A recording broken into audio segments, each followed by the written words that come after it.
Hello and welcome to this edition of the Evening Review. My name is Toiwan Jabela, your host for tonight. Let's look at the front page of today's Namibian Sun, but don't go away because tonight's show is the one that you cannot miss.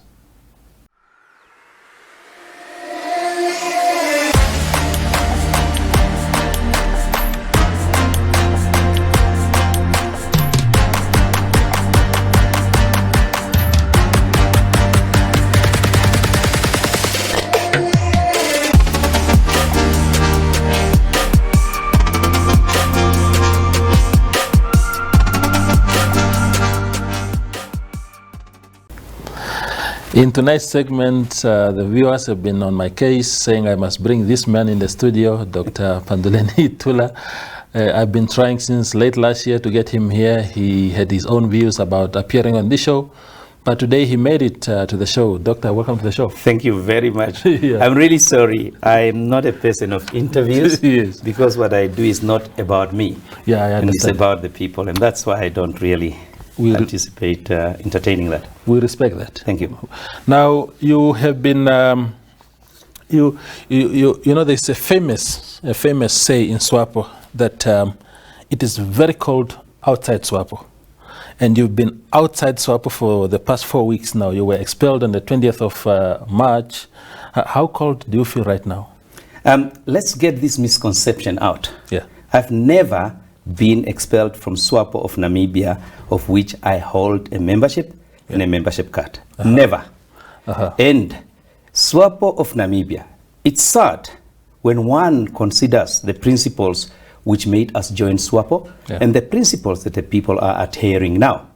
Swapo of Namibia is founded on the principles of democracy, solidarity, freedom, justice, and progress. Now, those are the binding principles that led a lot of Namibians march into battle, that led a lot of Namibians, including myself, endure torture in prisons, that led a lot of Namibians run up and down this country campaigning. Yes. Those are the principles, the founding principles of the party. It is sad when you see those principles upon which we made these convictions becomes thrown away without anybody taking care at all. Those principles were betrayed. Democracy was slaughtered on the altar, on the silver altar, on the 6th of October, when Comrade Hake Geingob came in with their slate of politics. Now, let's make it very clear. Swapo has got justice and democracy. Justice implies that here the other side, there was no moment at all where a disciplinary hearing had been conducted, and any so-called expulsion can only be valid if validly and within the laws of Namibia executed as such. There hasn't been any quasi-judicial procedure followed by the leadership, the current leadership of Swapo. The current leadership of Swapo has betrayed all those principles I alluded to earlier. Those are the founding pillars of this organization. And in order for Swapo to expel anybody from the party, at the moment they've got no judicial or any governance principles to do that. They need to do it properly. And if they have done it properly, they would have done it properly in the best interest of the membership and not a few leaders. Now, there was a 14-day given for an appeal. What principally is the case in law and within the binding principles of Swapo, there was a nullity and invalidity. I will not try to validate an invalidity by an appeal. As far as the whole nation is concerned, the true members of the Swapo party who adhere to those principles are concerned, there was no expulsion. I merely read the letter heading, your expulsion, and the signatory. This Politburo of Swapo party in terms of Article 17, sub-article 10 of the real constitution, not the one that they adopted in Otape, etc. That one which says that only the Swapo party Congress can amend and adopt a constitution. That principle of that constitution states that the Politburo shall have the right to expel a member of Swapo or an affiliate organization for serious violation of the Swapo party constitution. I violated no party constitution, and also that can only take place when there has been a proper, valid, lawful governance principle followed, quasi-judiciary disciplinary hearing. And there was no invitation to disciplinary hearing. Even if there was an invitation and I didn't attend, they could still have sat in absentee and found me guilty on whatever charges, then send that verdict to the Politburo, and the Politburo, being the final executing authority then, would have said, Dr. Itula, have you got, Comrade Itula, have you got any mitigating circumstances before we pass judgment? We are not in a banana republic, or Swapo cannot be drawn into these decisions of individuals. This party has led to many sacrifices, and we need to honor those heroes by adhering to the very principles of the party: solidarity, justice, and democracy, and freedom. Indeed, Doctor. There was a letter, if I remember correctly, there was a letter by the party written to you.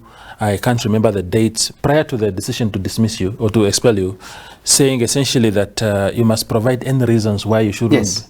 Did you reply to that letter? The letter was sent to me by WhatsApp. I replied in kind through WhatsApp. That letter was acknowledged by Comrade Kaundinge in the office and confirmed that he would have sent that letter to Comrade Sophia Shaningwa. They did not report back in kind to that letter. And this is critical. It is critical that if they had reported back and constituted an appeal committee, properly constituted, and had a prosecutor to prosecute me on the alleged conduct, and then I would have had a right of reply.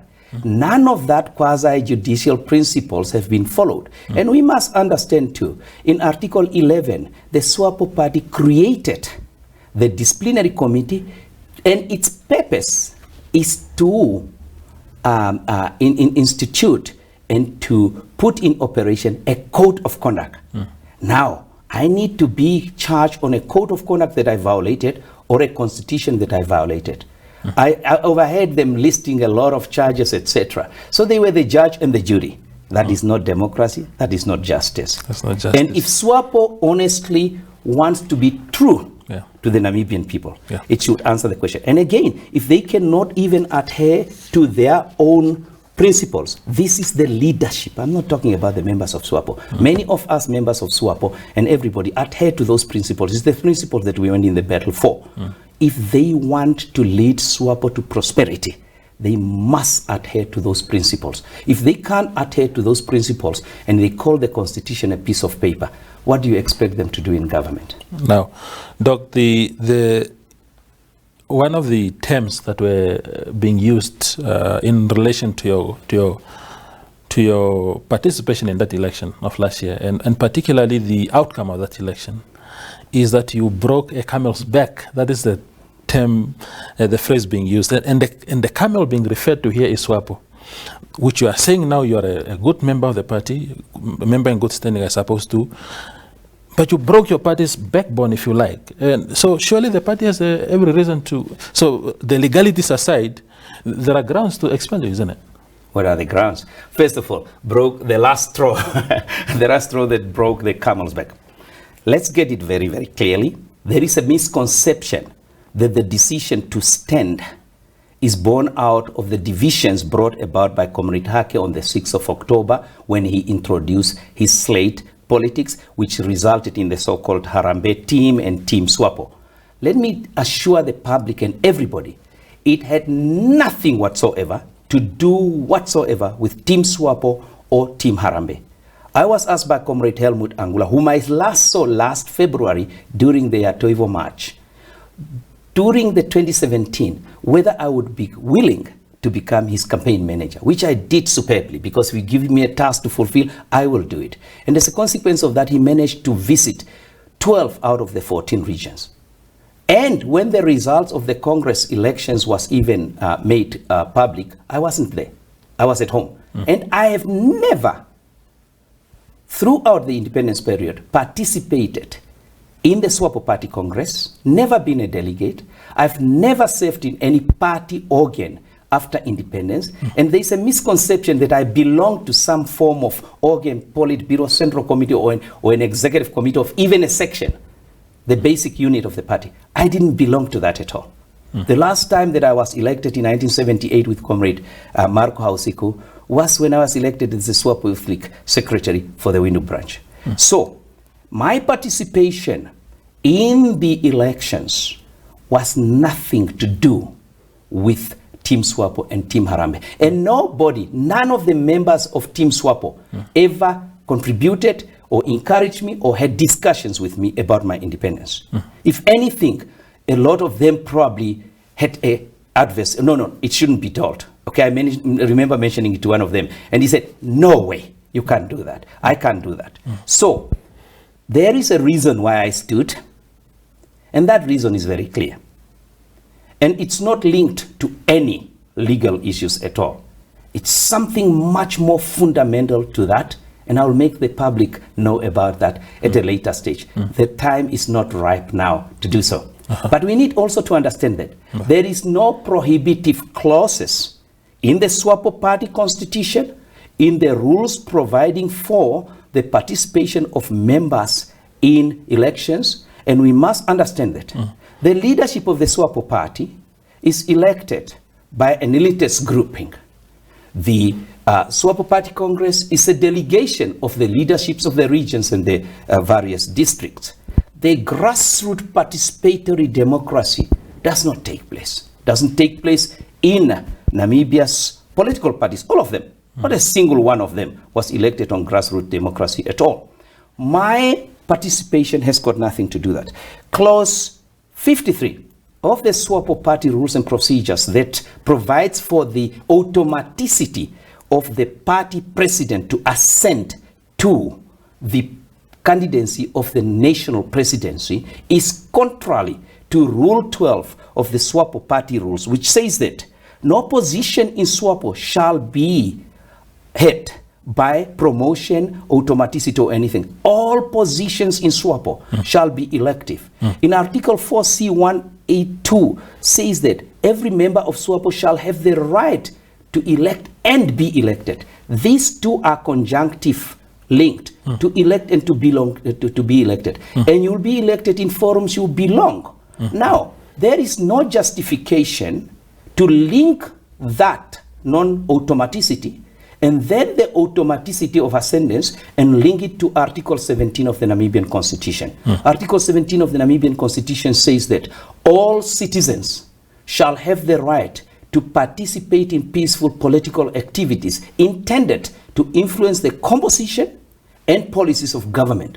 It also says that all citizens shall have the right to form and join political parties and subject to fulfillment of qualifications that may be prescribed by law, as is required in democratic societies, to participate in the conduct of public affairs, whether directly, and there is the disjunctive word, or through freely chosen representative. Your membership of a political party does not deny you your direct participation to influence the composition of government by standing once you qualify, such as I did. And that's why also Article 5 of the Namibian Constitution says that rights inherent in Chapter 3, including the right of participation in political activities, shall be respected and upheld by the executive, the judiciary, and the legislature, and all government institutions, and natural and legal persons. Swapo is a legal person. Swapo party subordinate to the Namibian Constitution. And no political party, unless they have got a specific clause in the association's document, which says that, and I'll tell you this at a later stage too, prohibitive, in a manner that is not taking away citizens' rights in Article 17 of the Namibian Constitution. It's easy to construct, but Swapo has not done so. Neither has any. The PDM has got a little clause there. I know it's not about PDM, which says that if you stand in, then you automatically come out. But that is not correctly phrased and can be challenged as well. So my participation in elections last year violated none of the constitution of Swapo, none of the rules, neither the code of conduct. The only code of conduct that I could have violated in code 16.5 is that of supporting another political party. And I have not done so. You have not done so. Yes. So when and on the other hand, again, as we said, I know that they are wrong. And there is no need for me to waste taxpayers' money to take them to court. No. You don't kick anybody who's down already. So how much of the blame, if you like, are you willing to take as a Swapo member in your party losing 14 seats in the National Assembly, and those seats inherently went to parties like PDM, if you calculate properly, and also losing its 2/3 majority? So, how much do you think you had to do with that? Let me take it absolutely clearly. The right to participate in political parties, political activities, has got nothing to do with membership of a party.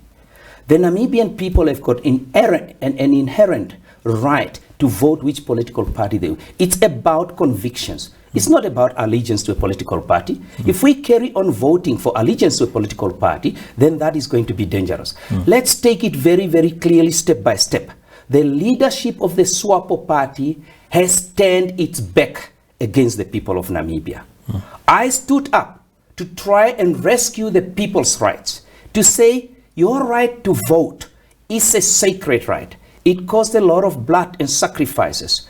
I will save it by standing as an independent so that you can still exercise that. Had I formed a political party at that time and voted for me, I would probably have had 36 seats in the parliament at the moment if the currency was 14,000 votes. So I have not been responsible for the performance of the Swapo party. The leadership of the Swapo party must take the blame. And I would have asked them to resign. One, they are originating from a doubtful, dubious 2017 Congress that we now learn it appears that there was tainted money that was involved in that one. They have got no legitimacy to be where they are. They also betrayed the will of the people of Namibia. They promised honey, and yet we've got 995,000 people in informal settlements. We've got students on the streets. We've got the youth unable to advance meritoriously into governance so that we can leave this nation to a youth that is able to ensure the survival of the people of Namibia and our country. They sold this land out and they have betrayed the country by looting the natural resources. You cannot sit in a cabinet, a head of the cabinet, and yet your own ministers publicly state one there, round it up to 200, aimed for a certain process of the Swapo party when we believe in democracy. That is the highest treason and a betrayal of all those people who sacrificed. So Dr. Itula is not responsible for Swapo's performance. Swapo's performance should be squarely be put on the commander-in-chief, Comrade Hake Kinkob. He betrayed by introducing his slate politics on the 6th of October in the Politburo 2017. He betrayed the principles of justice, democracy, and freedom. The Namibian people are not to be pushed around left and right. They made their choice. Why would you want to blame Dr. Itula? The blames that we tend to dish out is the denial of the objective reality. The people of Namibia has become of age. They are matured. I was pleased to contribute to teaching them their rights in the Constitution as I went around this country. And is that knowledge, you empower the electorate, they will not be pushed around anymore. But just how much of your candidacy, Dr. Itula, was actually influenced by the events of 2017? Because earlier you seemed to have dismissed that it had nothing to do with it, but it keeps coming up in your responses that that was the root of all evil, if you like. How much of your decision to stand as a candidate last year was influenced by the events of 2017? None of the events of 2017 influenced my candidacy. If you may recall, in 2014, I started traveling this country. When I came back on December 2013, I was away for a long time. And my first task was to know this country. And I traveled every single corner, from Sneyfontein to 12Fontein, from Etanga all the way to Aroap, from Erindiro Donjo in the eastern ASEP and GAM. I traveled it all to Kues and everywhere else. And I asked one question to everybody: what did independence mean to you?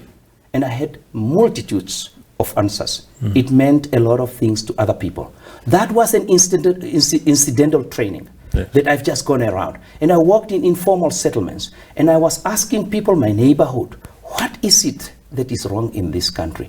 And then 2016, I was given the task to start amending the Swapo party constitution and the rules, etc. And then I came to understand how Swapo operates, and I was disappointed.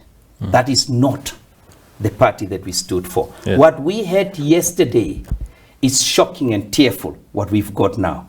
The betrayal of the people of Namibia's rights to grassroots participatory democracy, in addition to something else that I'll come to later on, had contributed to that. But definitely not the 2017, because one, I wasn't a candidate in 2017. I had no direct loss.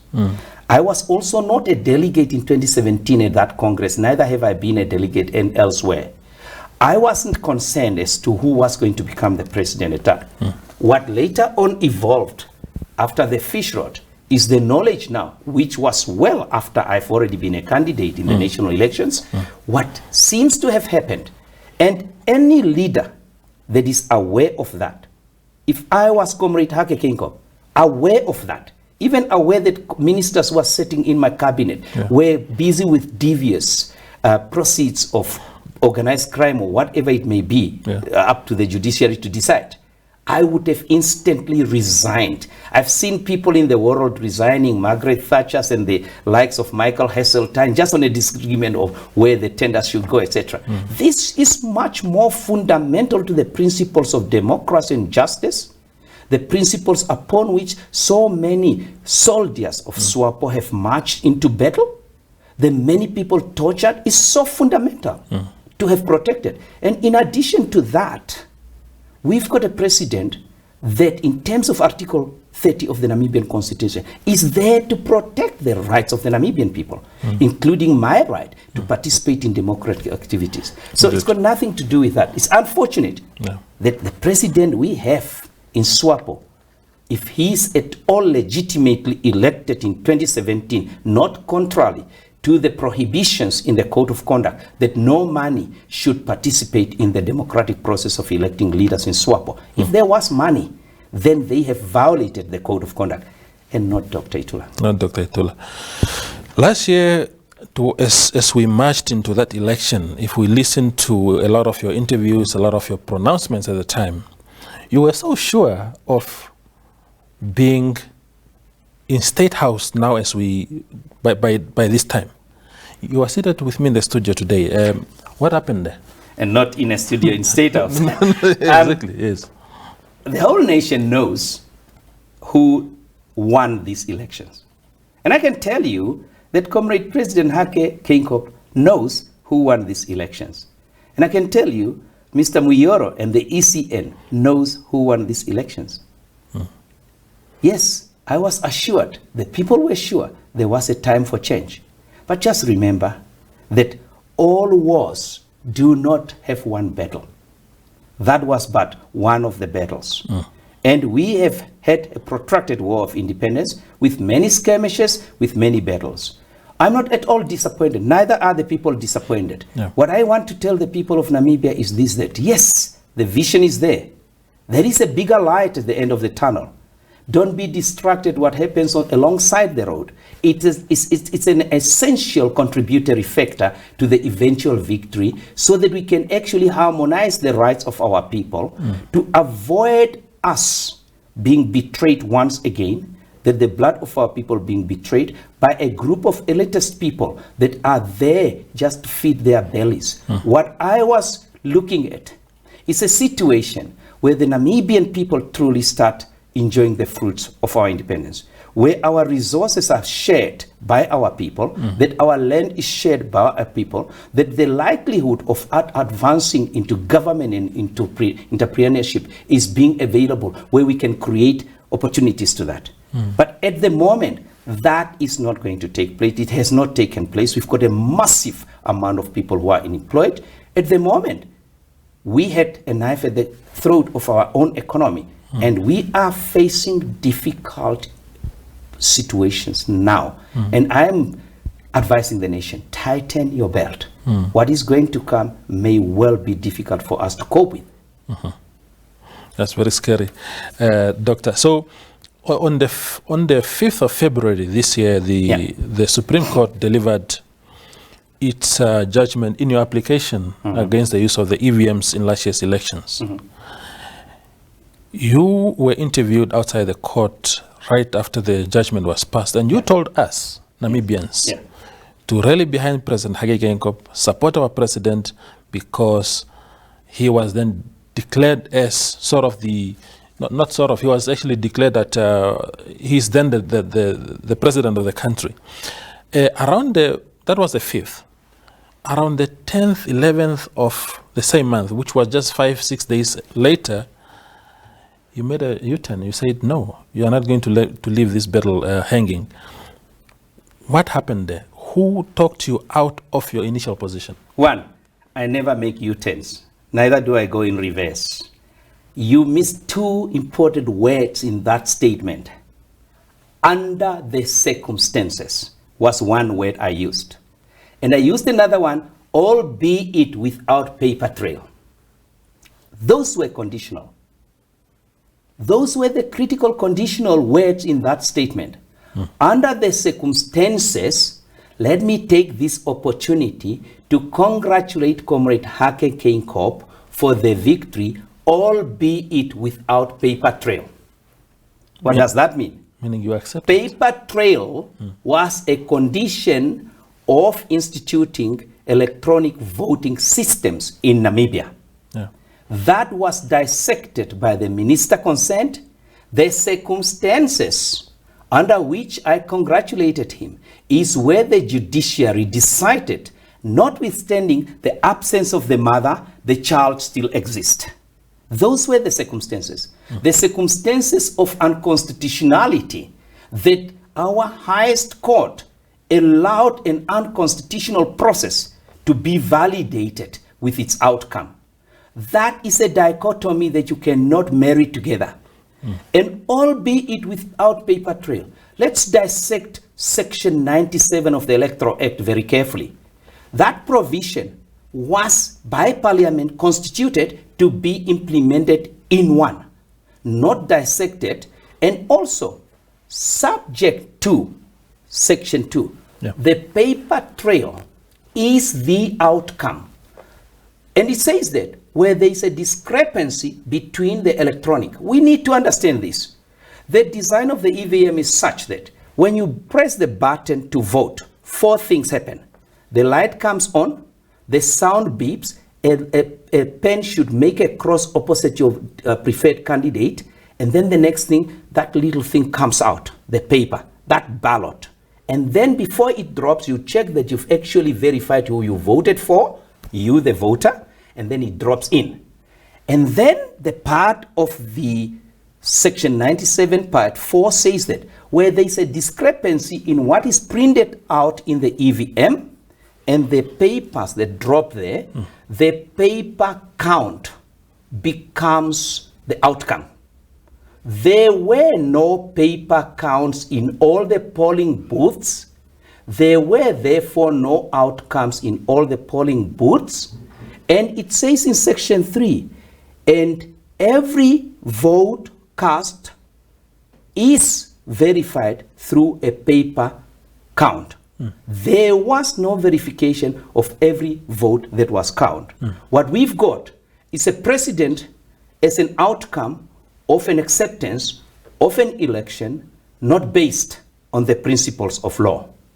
The law was violated. And Comrade Hage Geingob is the custodian of our constitution. In Article 1, number 3, we've got separation of powers. In Article 30, it says that he must protect that.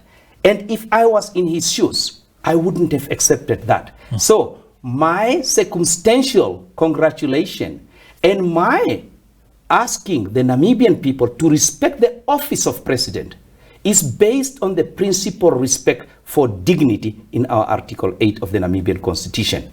The dignity of everyone must be preserved. And it's unacceptable, albeit the manner in which the president ascended to that position, to name all sorts of names against him or to say things that destroys his dignity. We must respect that. It doesn't matter what he's done. It doesn't matter his faults and everything else. Yeah. You still respect the office that he occupies.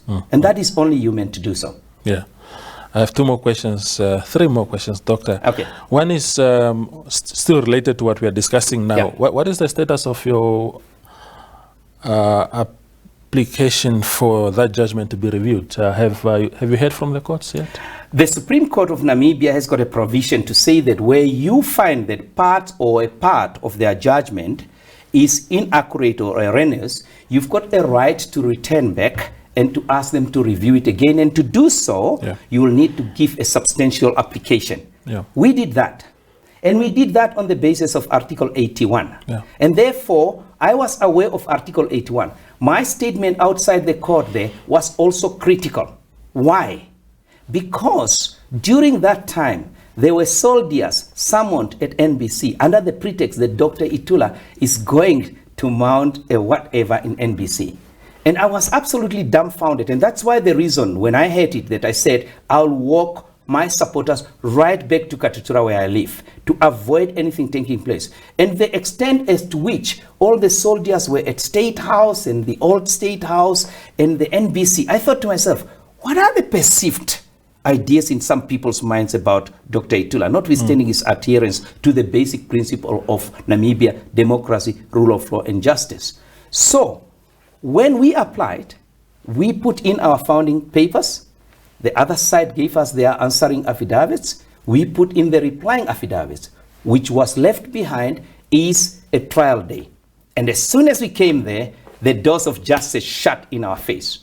As that happened, Corona started coming in. I have to balance what was important. We already have got 2/3 of this victory of this whole thing. The EVM has gone. That's brilliant victory for the Namibian people. Absolutely superb. Now then, what was there to be taken? It was to go in order to annul the elections again and then go back in. It wouldn't have been possible. Now, we would have risked the Namibian people with Corona at hand. What was much of a priority now to me is to fight Corona, to ensure that the lives of the Namibian people are protected. And the Namibian people clearly wanted a change, but then I had to make a decision on behalf of them at that time, those who were my supporters, that this is a battle that we won. Let's march on to the next battle. And the next battle definitely will be coming. So that is what happened. We pulled it back. We could have gone to the High Court to ask the High Court to compel the Supreme Court to open the door to justice. After all, everyone, fair trial is necessary. There was no fair trial at that point where the judgment relied on issues that were not raised. Okay, paragraph 100, 101, which says that although this was not brought by the respondent or the applicant, neither by the court itself, we believe that Dr. Itula should have approached the ECN earlier on before that date, but I wasn't born then. I wasn't a candidate then. I had no locus standi to be able to approach them to say where it is. But if it was put to the applicant to go for 15 minutes, to go and come back with an answer, then a lot would have come out, including the debates in Parliament. I believe the RDP had submitted something. I believe that Venani and his team has submitted something during the 2014 all along down there.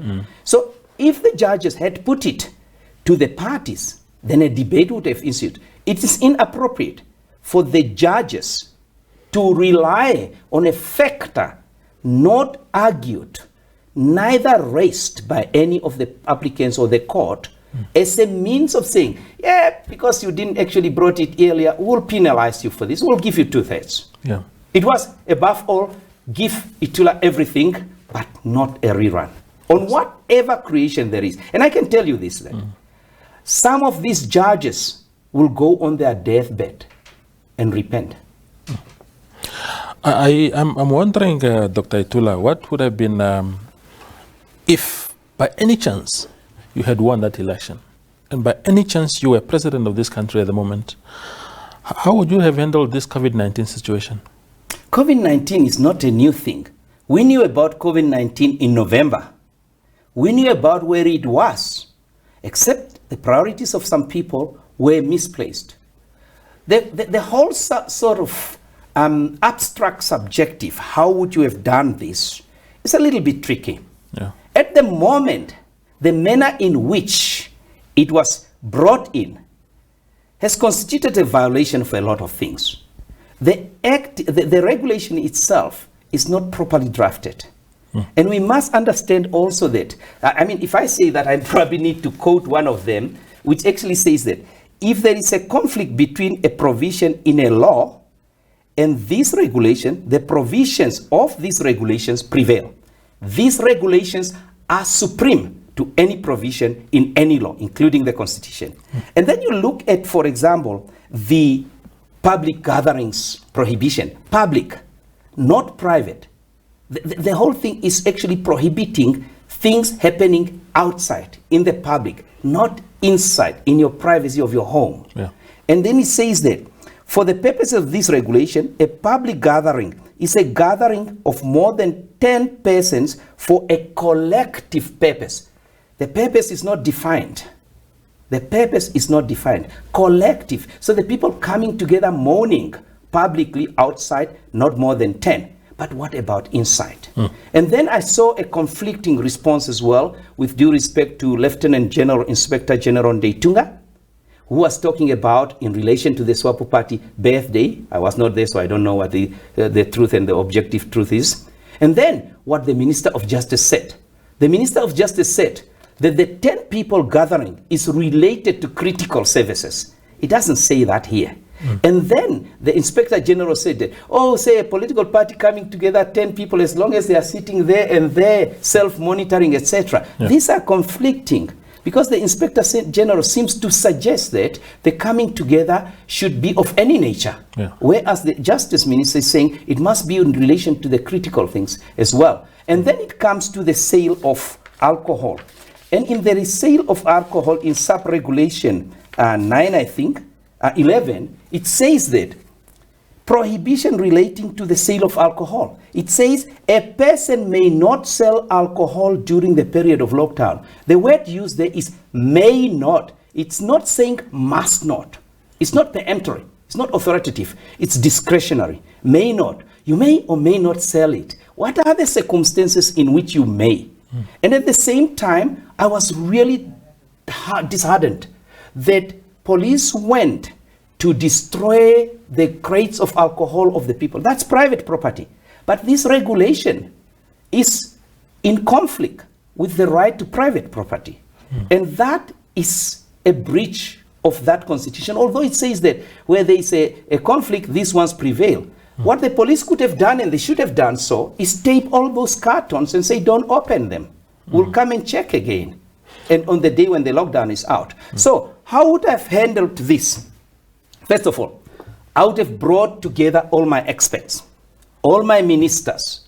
And just remember, when it was first announced that we've got 2 cases, it was from the Ministry of Health. The same morning at 9 o'clock. And the same day, less than 2-3 hours later, there is a press conference in the presidency. Now, what does that show you? A lack of coordination of activities. I wouldn't have had that. I would have made sure that I get my Minister of Health, his advisor and the advisor to the presidency. I would have got my foreign minister in as well, my Minister of Finances, and I would have got my Prime Minister together. We would have had a meeting and say, we had this thing in November already, tickling on in China.